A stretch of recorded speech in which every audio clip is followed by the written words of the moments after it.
Hi guys, welcome to the Darsal Production.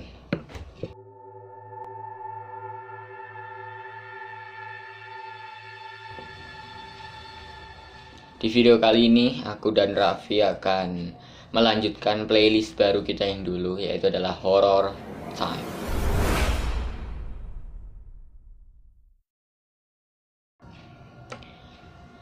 Di Horror Time kali ini, aku dan Raffi akan menceritakan tentang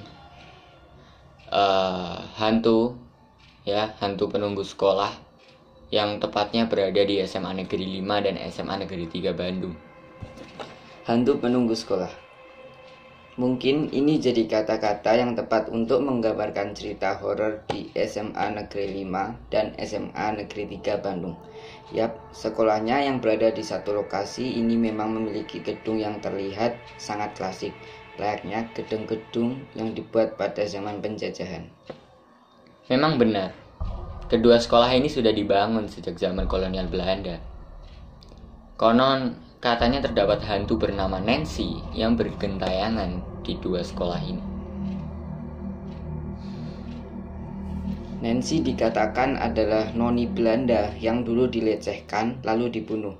Ada juga yang mengatakan kalau Nancy meninggal karena dibunuh dengan sangat tidak manusiawi. Menurut cerita setempat, Nancy hanya bisa dijinakan oleh juru kunci dan juga pengurus sekolah itu, yakni Mang Uca. Ia dipercaya bisa menggiring Nancy ke tempat yang lebih aman, sehingga tidak mengganggu murid-murid di sana.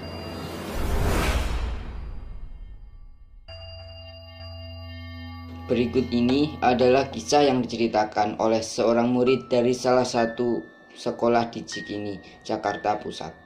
Jadi, ia dan teman-temannya sering kali merasa aneh karena ketika diabsen oleh guru dalam kelas, murid di kelas tersebut selalu kelebihan satu. Ia dan teman-temannya tahu bahwa ada hal aneh yang sedang terjadi di dalam kelas mereka. Mereka pun menerima adanya murid tambahan di dalam kelas mereka.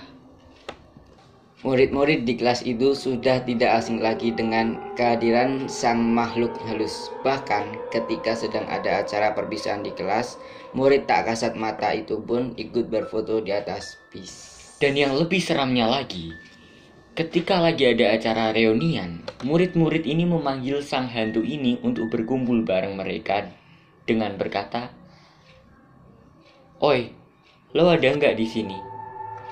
Dan tiba-tiba sebuah kursi pun bergerak sendiri, mendekat ke arah mereka.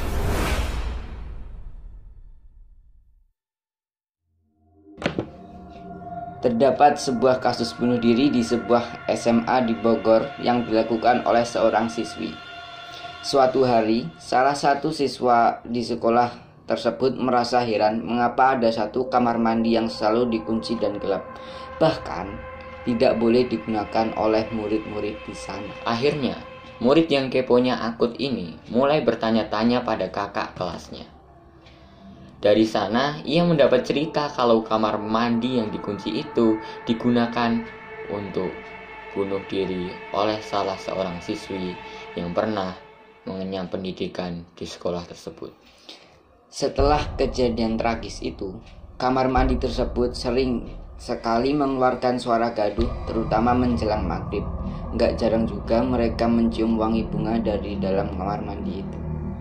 Ada pula yang melihat ada sosok bayangan putih menggunakan seragam SMA yang menembus pintu kamar mandi tersebut. Untuk kelanjutannya, kita akan berlanjut di part 2. Dan buat kalian yang menginginkan kita lanjut ke part 2, like dulu di bawah sampai mendapat 20 like, maka kita akan melanjutkannya. Terima kasih, saya Atal dan Indra. Saya Muhammad Raffi Aufa Akbar. Salam horor.